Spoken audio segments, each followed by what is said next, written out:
Bonjour Thomas. Bonjour Nelly. Est-ce que tu as ton super ticket du roller coaster? Voilà. Bon écoute, je t'en prie, viens t'installer.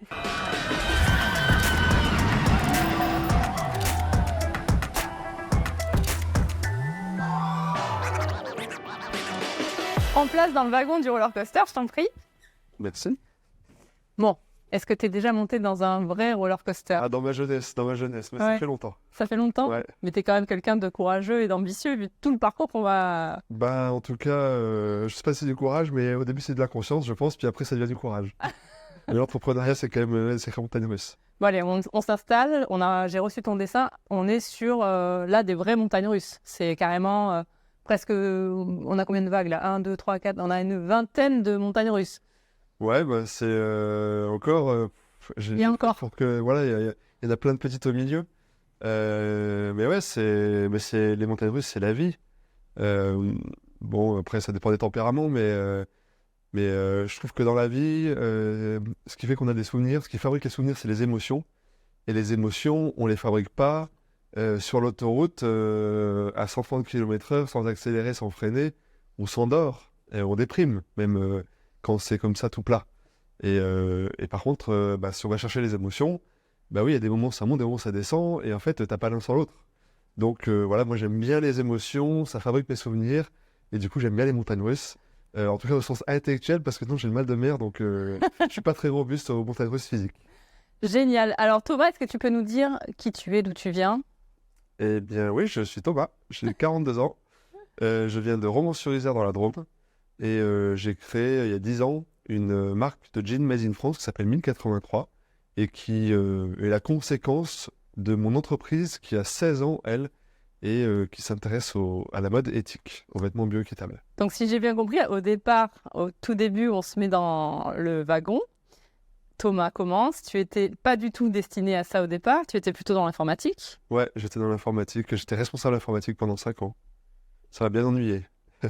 Et du coup, l'ennui m'a conduit à me questionner sur mon temps de travail. En fait, on bosse tous au moins 8 heures par jour pendant au moins 40 ans.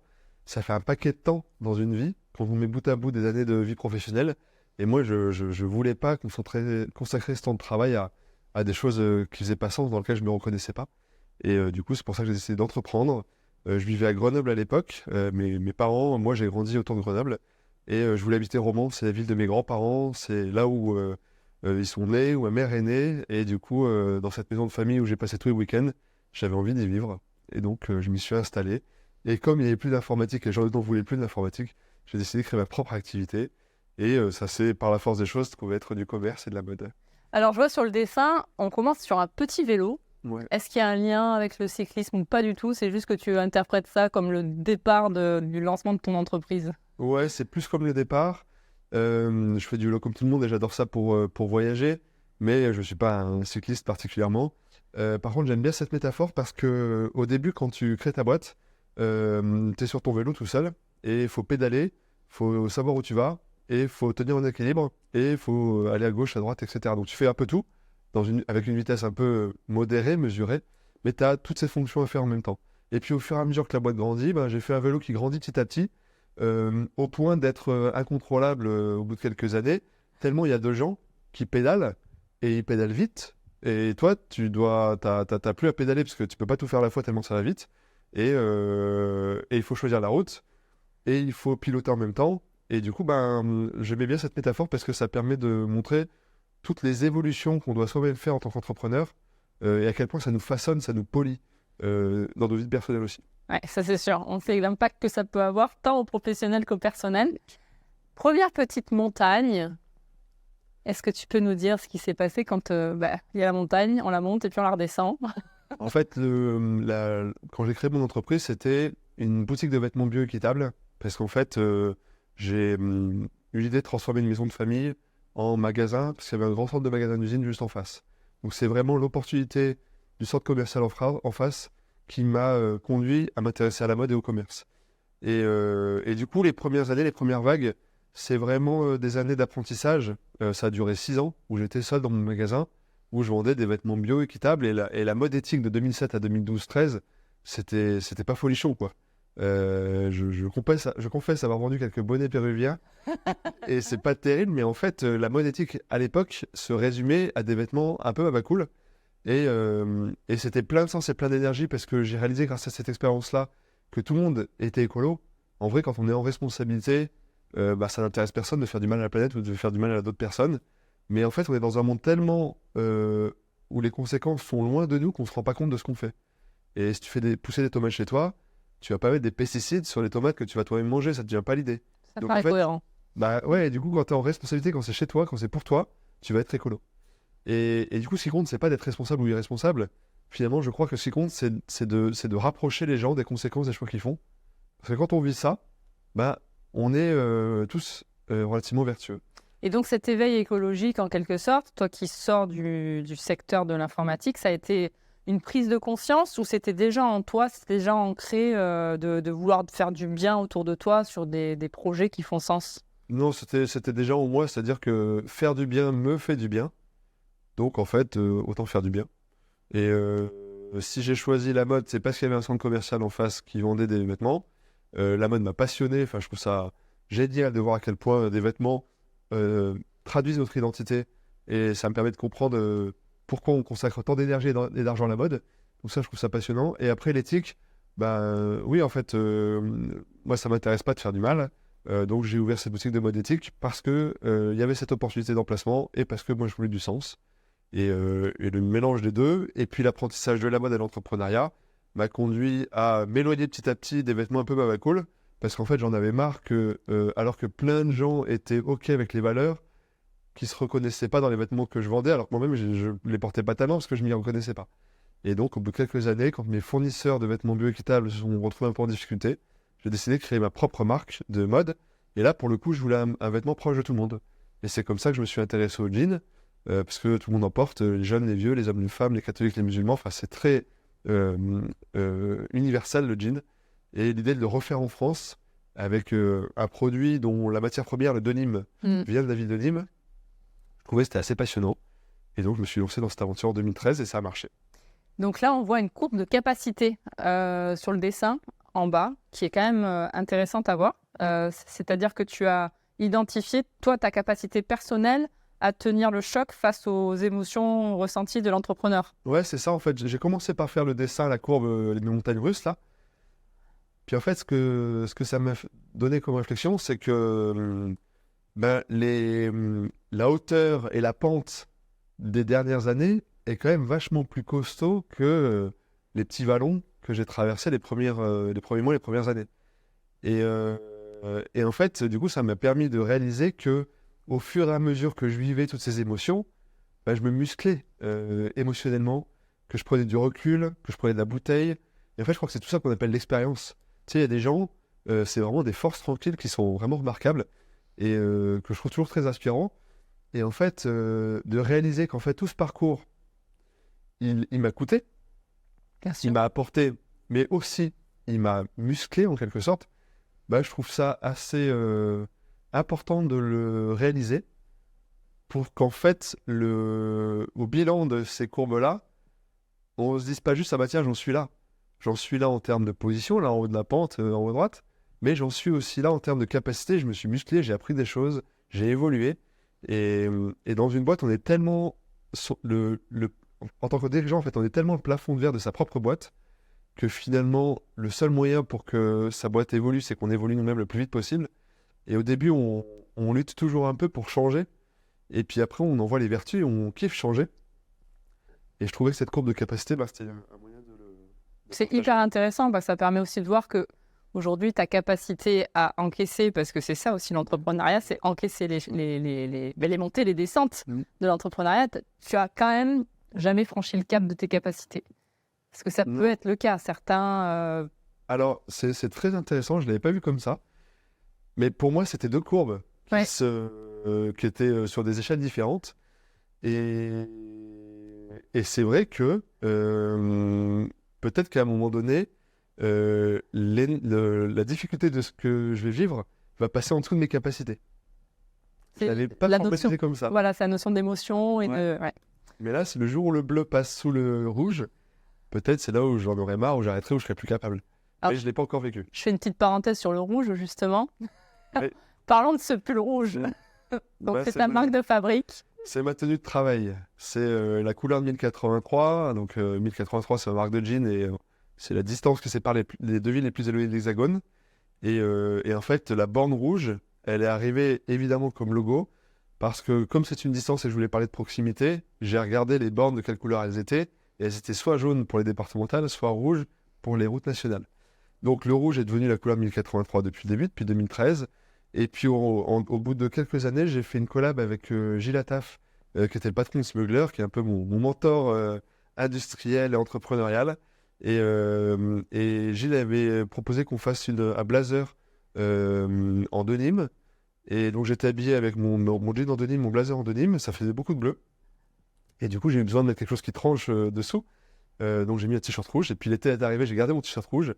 Et ça avait de l'impact. Et le rouge, comme c'est la passion, c'est l'énergie, c'est aussi le danger. Et il y a une part de risque dans l'entrepreneuriat.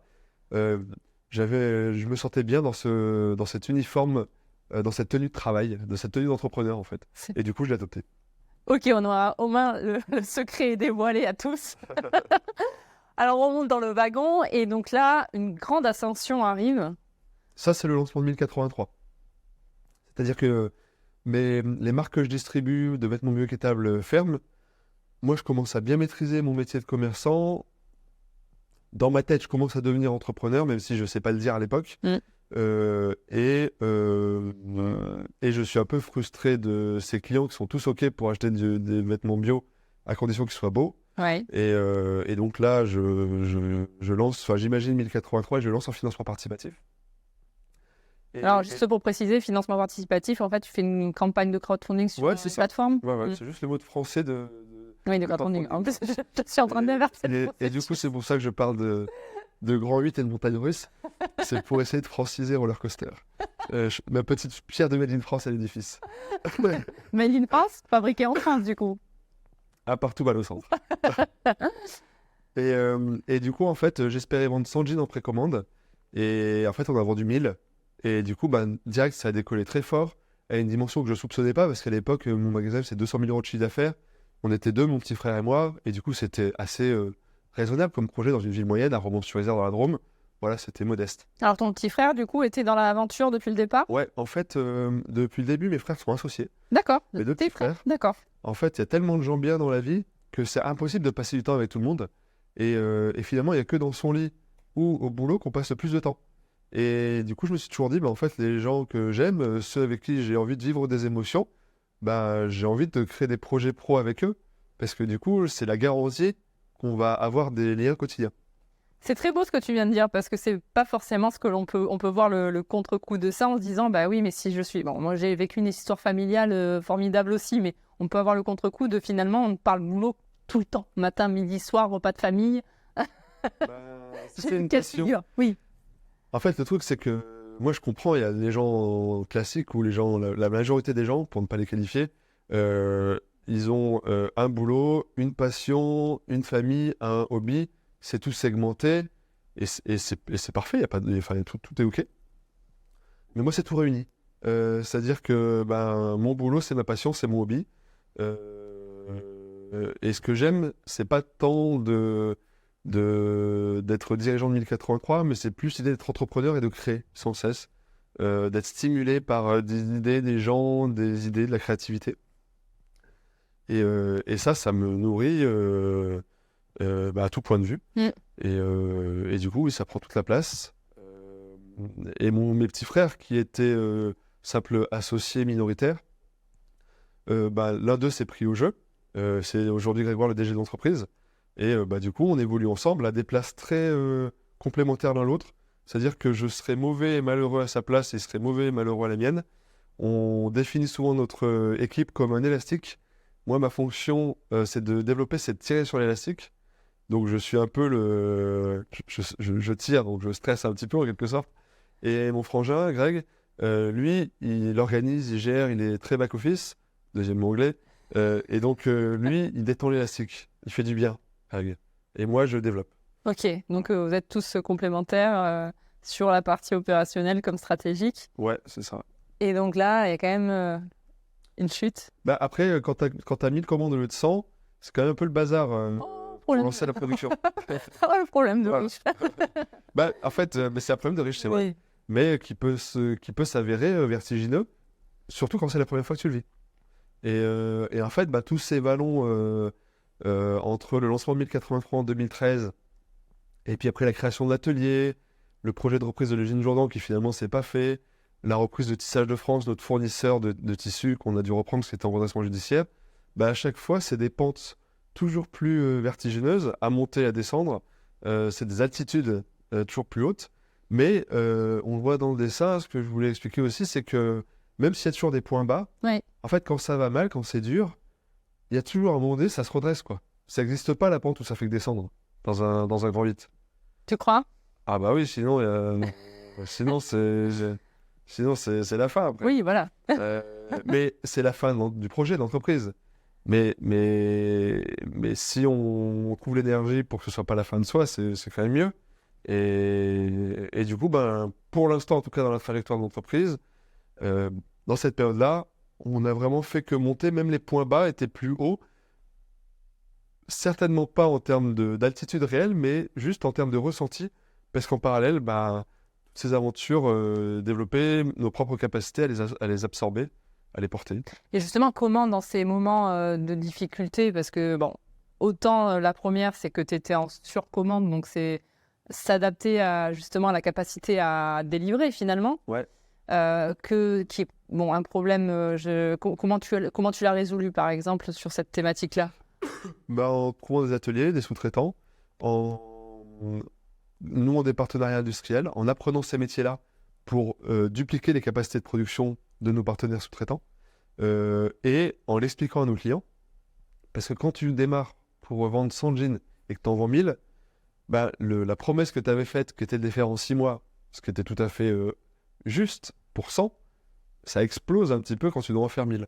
Et donc, tout l'enjeu, c'est de mettre dans ces fameux élastiques, entre mon frère et moi, tout notre écosystème, nos clients, nos partenaires, nos banquiers, pour développer une agilité collective qui permet de gérer les aléas. Et les aléas, c'est des retards de livraison, c'est des problèmes de matières premières, c'est des problèmes de qualité. Tout ça, il n'y a que par le travail de notre souplesse collective qu'on a réussi à franchir le cap. Donc finalement, c'est la communication auprès de ta clientèle, de les mettre dans le process pour qu'ils comprennent effectivement, parce qu'on a tendance à dire est-ce qu'on fait l'autruche et on sort Et toi, tu étais parti sur un modèle où effectivement tu as accompagné parce qu'en fait, on prend souvent cet effet de boom, entre guillemets, on le prend et on ne sait pas forcément comment réagir. Nous, on l'a amorti et après, on l'a diffusé. Ouais. Pour que les gens sachent. Et quand on amortit et qu'on diffuse, et en fait, en même temps qu'on développe, qu'on se muscle soi-même, on muscle sa communauté. Puisque du coup, on lui donne à voir ce qu'elle ne connaît pas par ailleurs. Et un client qui comprend, c'est un client qui accompagne. Je veux dire, si on achète un jean de n'importe quelle marque au bout du monde et qu'on l'a pas tout de suite, peut-être qu'on comprend pas. Mais si c'est une usine voisine et qu'on voit bien qu'il trime et qu'on vient voir et puis qu'on a des nouvelles, en fait, ça nous rend beaucoup plus tolérants. Et même, ça développe de nouveaux kiffs. Parce qu'en fait, t'as le kiff de l'acheter, puis après, t'as le kiff de le recevoir. Et donc, quelque part, ça donne à voir une nouvelle forme de consommation où on remplace un peu la quantité par la qualité. Et on en a absolument besoin parce que nos jeans, ils sont à 129 €, de 99 à 159, mais en moyenne à 129. C'est le prix de 4 jeans H&M ou Zara. Et en fait, pour 30 balles, c'est tellement satisfaisant de consommer que pour 30 balles, tu t'achètes un petit kiff de consommation, t'as un nouveau truc, quoi. Et t'en as 4 pour le prix d'un jean 1083. Donc si 1083, on veut se défendre, alors c'est le même prix que Levi's, c'est le même prix de plein d'autres marques. Mais si on veut donner 4 kiffs pour 129 €, avec un seul achat, il faut trouver 3 autres kiffs, quoi. Ouais. Et donc, pour ça, on a intérêt à créer des liens avec les clients, à ouvrir nos usines au public, à écouter les idées de nos clients, à former une vraie équipe, quoi. Et donc, quelles ont été les étapes d'après, si tu as franchi, qui ont été vallonnées, là, comme on peut voir? J'ai mis un peu les projets forts qu'on a vécus, avec à chaque fois son lot de bonnes pioches et son lot de galères. l'atelier de confection, le choix des machines, la mise en route, et puis le difficile apprentissage de la couture. Alors, cet apprentissage nous a permis quelques années plus tard de créer l'école du jean, où on est devenu formateur, mais au début, il faut quand même essuyer la plate, il faut quand même apprendre le savoir-faire, et le reconstruire, parce qu'il n'existait plus en France. Ensuite, Jourdan, c'est une usine illustre de romans où on fabriquait des chaussures qu'on devait reprendre, et puis finalement, le projet s'est pas fait un peu à notre insu. Donc voilà, ça reste une petite douleur dans notre histoire professionnelle et romanaise. Et puis après, Tissage de France, c'est notre principal fournisseur de tissus, pour qui on était un tout petit client, mais qui était un énorme fournisseur pour nous, qui s'est retrouvé en difficulté en 2018. Et donc, nous, il fallait absolument que cette activité perdure. Donc du coup, on a fait une proposition de reprise du tribunal de commerce. On a été choisi, donc on a repris cette boîte. Et là, on a appris l'industrie, le tissage, des nouveaux métiers. Ça s'est très bien passé la première année. Et puis après, il y a eu le Covid, la hausse des prix de l'énergie, la hausse des prix du coton. Donc depuis, on est quand même en gestion de crise depuis 3-4 ans. Mais voilà, on est en train de construire la suite là avec nos partenaires. Et c'est une activité, une usine qui va perdurer. Donc on est très fiers. Mais voilà, c'est beaucoup d'efforts.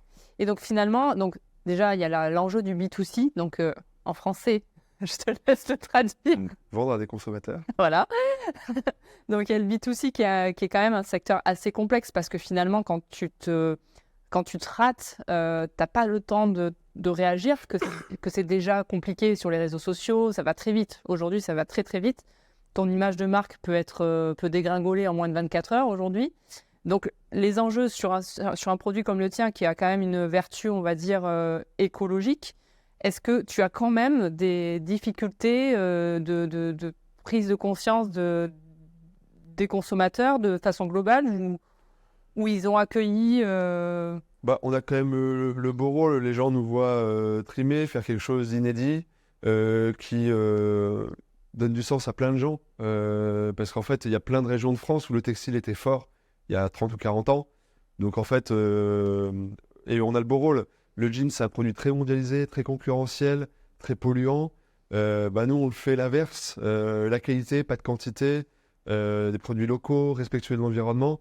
Donc en fait, je pense qu'on a vraiment bénéficié d'une communauté avec laquelle on a grandi, qui a été très ambitieuse avec nous et en même temps tolérante. Et c'est cette équipe qui s'est élargie aujourd'hui. Au début, c'était vraiment que des clients à fond Made in France ou à fond vêtements bio. Et aujourd'hui, on a des clients qui viennent parce qu'ils trouvent 1083 cool, parce que ça leur fait de jolies fesses, parce qu'ils aiment bien nous toucher, la matière. On a vraiment élargi la clientèle de base. Donc, c'est à nous d'apprendre aussi à être de plus en plus normal dans le service parce que du coup, quand il y a 100 ou 50 000 clients, on peut avoir un traitement un peu particulier. Mais si demain, on vend 200 000 jeans, 300 000 jeans, les gens attendront un service normal. Donc, ça, c'est en train de monter, mais c'est loin de construire. Ouais. Et là, les enjeux, parce que c'est un enjeu d'industrialisation, en France, on connaît le sujet, qu'on est en plein dans cette volonté de revenir vers ça. Est-ce que justement, ça a été une difficulté au départ parce que trouver des fournisseurs, on sait ce que c'est, surtout en France, les prix, le timing, tout ça, c'est compliqué. Est-ce qu'aujourd'hui, tu sens qu'il y a un essor favorable par rapport à ton secteur ? Alors, il y a un essor du Made in France, mais il y a un essorage en même temps de l'industrie. C'est-à-dire que c'est dur, là. La hausse des prix des matières premières, la hausse des prix de l'énergie, ça nous met tous en galère. Donc, en fait, on sent qu'on est dans un moment où les consommateurs français sont de plus en plus au rendez-vous. Et on voit même si des marques comme Shein explosent, il y a tout un pan de la consommation que ça dégoûte, en fait, que ça écœure.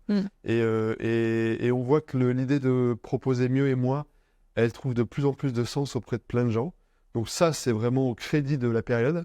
Et au débit, il y a toutes ces difficultés d'énergie, de conjoncture, d'inflation, qui font qu'on ne sait pas où on va. Et nous, on a connu en septembre là un moment assez difficile où, pour la première fois presque, on a connu, sur les 15 premiers jours de septembre, un énorme recul sur Internet.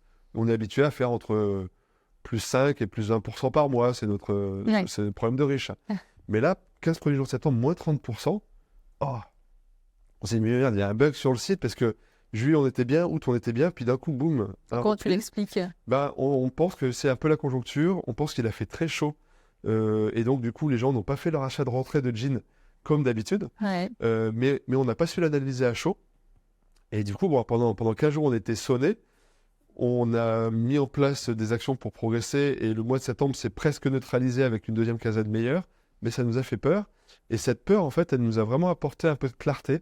Parce que on vend 50 000 jeans par an, ce qui est 500 fois plus que l'objectif il y a 10 ans. Et du coup, faire x500 sur un projet industriel, c'est quand même hyper lourd. Mais le marché français, c'est 67 millions de jeans. Donc 50 000 sur 67 millions, c'est ridicule, c'est rien du tout. Et on s'est dit, mais même si ces 67 millions, à cause de la crise, ça descend à moins 20%, moins 25%, 50 millions, il faut qu'on garde un esprit de conquête, parce qu'on n'est que 50 000 sur potentiellement 50 millions. Donc, ça nous a remis en selle. Et c'est là où on s'est dit, allez, on repart en créativité, on relance des choses, on doit faire du bien. C'est dur, c'est la crise en ce moment. Mais donc en fait, soit on laisse les gens s'acheter des petits kiffs avec une consommation pas chère, mais c'est délétère pour l'économie et pour la planète. Soit tout le monde se protège et met de l'argent à la banque, et c'est délétère pour l'économie. Soit on trouve un moyen de montrer aux gens qu'en fait on peut être bien dans son jean et que ça fait du bien à soi, à l'économie et à la planète. Et de donner envie aux gens, quand c'est le moment, de remplacer son jean par un jean de qualité. Et on s'est dit, en fait, c'est plus que jamais ça qu'on doit porter. Et du coup, depuis octobre-novembre, ça repart bien. Et on sent qu'on est sur le bon chemin. Et est-ce que tu définirais du coup 1083 comme une DNVB? Alors non, parce que déjà, c'est un acronyme de mot-anglais. Ouais, t'es sûr. Et surtout, on n'est pas digital native. Ouais. Moi, je suis romancier native. Je suis commerçant natif. Et je suis devenu e-commerçant. Et je suis devenu tisseur. Et je suis devenu confectionneur. Tout ça en équipe. Mais moi, personnellement, je me sens pas digital native. On sait plus quoi. Vertical brand. Et est-ce que l'ambition, du coup, est d'élargir la gamme? C'est-à-dire, vous êtes aujourd'hui sur du jean. Est-ce que l'ambition, c'est de devenir une marque globale avec des pulls rouges? Alors, on fait des pulls, on fait des chaussures, on fait des ceintures. Tout ce que tu vois, c'est Made in France. Ce que tu ne vois pas, c'est Made in France aussi, mais c'est pas 1083. D'accord. C'est d'autres marques françaises. Brousseau, peut-être pour les chaussettes, ou Perra. Le style français pour les sous-vêtements. Enfin, voilà. Il y a vraiment l'idée de cohérence. Et pour la partie vêtements, en fait, c'est tous des produits 1083. Sauf que quand c'est pas notre spécialité, on le fait avec des confrères. D'accord. Cette logique de développement, on appelle ça la perma-industrie. C'est l'idée de copier les vertus de la nature, les techniques et les stratégies de la nature dans notre industrie, parce que quand même l'industrie la plus fameuse qu'on a autour de nous, c'est la nature. Hein. Son produit, c'est la vie, et elle a une capacité à créer, à produire la vie qui est remarquable, beaucoup mieux que toutes nos industries. Et donc, nous, on s'en inspire. Et donc, dans cette perma-industrie, une des clés de la nature, c'est la diversification, la complémentarité. Et donc, pour ce pull, par exemple, nous, on n'est pas spécialiste du pull, mais on a besoin de vendre des pulls. Donc, on est allé voir la Gentle Factory, qui est une marque française, basée à Roubaix, qui est super forte en sweat. Et donc, on a fait un sweat ensemble, la Gentle Factory et 1083. Et nous, on fabrique des jeans à eux. Et donc, du coup, comme ça, on se renforce mutuellement, on se fait connaître mutuellement, et on grandit ensemble. Donc, oui, la co-construction de marques. Exactement, on se complète. En fait, c'est vraiment une équipe de France qu'on cherche à faire grandir pour concurrencer l'équipe du Bangladesh ou l'équipe du Pakistan ou de la Chine, qu'on aime bien au demeurant, mais on pense que ce serait mieux pour tout le monde si on stimulait un petit peu plus notre capacité à fabriquer nos propres besoins. Si on revient sur nos montagnes, alors là, c'est carrément, on est sur, c'est quoi? C'est les courbes du cœur, des battements du cœur. Ouais, c'est vrai que c'est un peu ça. Là, on est vraiment sur, on est sur quoi? Sur une chronologie quotidienne, mensuelle? Ouais, ça peut être, l'échelle peut être de l'ordre de la seconde, ou peut être de l'ordre de la semaine ou du mois. Mais là, c'est l'année 2023, qui est une année très dure, à cause des prix de l'énergie, à cause de l'inflation. Ouais, en fait, c'est tous les facteurs externes qui impactent sur votre industrie. Alors, il y a des choses externes, il y a des choses internes aussi. Ouais. Parce que du coup, quand même, on est 105 aujourd'hui. On est tous remplis de qualités d'énergie positive, d'énergie négative, de maladresse parfois, de bonnes ondes, de mauvaises ondes. Et des fois, ça fait une belle mayonnaise, et des fois, ça fait pas une bonne mayonnaise. Et du coup, il y a des moments comme ça qui ont été un peu durs en interne. En même temps, depuis quelques mois, on sent qu'on a retrouvé notre résonance collective. Donc ça fait du bien, on voit que la courbe remonte. Et cette année, effectivement, c'est la première fois que j'ai eu des moments de découragement, presque tellement c'était dur. Mais à chaque fois, il y a eu des gens, des moments, des solutions, une énergie du rebond qui a fait que voilà, et on a trouvé les ressources et la parade. Mais c'était vraiment hard ouais, comme pente. Et là, on sent que ça continue d'être hard, mais ça remonte. En fait, finalement, même quand on est en bas, on ne veut pas lâcher. Et c'est un petit peu... On n'a pas le choix. Ouais. Moi, je pense pas que ce soit un talent que l'on ait dans l'entrepreneuriat, mais c'est notre fonction qui veut ça. T'as des enfants? Non. Une petite nièce, un petit neveu? Un petit... Un petit neveu. Tu es dans ta voiture, toute seule au volant. Tu as un accident. À cause de cet accident, peut-être, ça va te toucher, tu vas peut-être pleurer, paniquer du truc. Tu as le même accident, avec ton neveu derrière. Lui, il pleure, bah tu vas pas pleurer. C'est le même accident, c'est tout pareil, sauf qu'en fait, tu as une mission supplémentaire que tu devais t'occuper de ton neveu et de voir s'il allait bien. Et ça a changé la manière dont tu as vécu cette émotion. Et ben moi, je crois beaucoup à ça. Donc, je pense pas du tout que l'entrepreneuriat, qu'on soit des... Enfin, il n'y a pas de génie, par contre, il y a du volontarisme, et il y a une position qui fait que bah, tu es un peu plus obligé que les autres de réagir convenablement. Et comme en plus, tu es tellement interconnecté de gens, d'expériences, de recul, bah, en fait, ça te façonne, ça te polie, et ça fait cette courbe de capacité qui progresse. Mais tout ça, c'est par la fonction, plus que par l'individu, je crois. Ok. C'est ton point de vue. Ouais. Ok. Parce que finalement, il y a aussi la notion de la limite de tout ça. C'est-à-dire que aujourd'hui, tu es toujours au-dessus de ta courbe de capacité, mais au moment où, par exemple, ça aurait impacté sur la santé, est-ce que tu penses que tu aurais le même ressenti? Y a-t-il une limite, en fait? Oui, il y a une limite. Dans l'entrepreneuriat, je pense qu'on n'est pas les pros d'écouter ses limites parfois, et ça peut nous jouer des tours. Mais quand on voit les burn-out qu'il peut y avoir chez les salariés, chez les sportifs de haut niveau, etc., c'est quelque chose d'assez humain finalement. Et je pense que quelque part, c'est autant la conséquence de l'intensité du monde d'aujourd'hui que l'éloignement qu'on a avec des fondamentaux que l'on a perdus. Quand on voit le prix de l'eau, le prix de l'alimentation dans son budget, c'est dérisoire par rapport à l'importance que ça a pour être juste vivant. Et en fait, je pense qu'en s'éloignant trop de ces fondamentaux-là, et ben en fait, on perd le fil de l'important et du coup, on est plus fragile de choses qui nous touchent beaucoup mais qui ne sont pas si importantes que ça.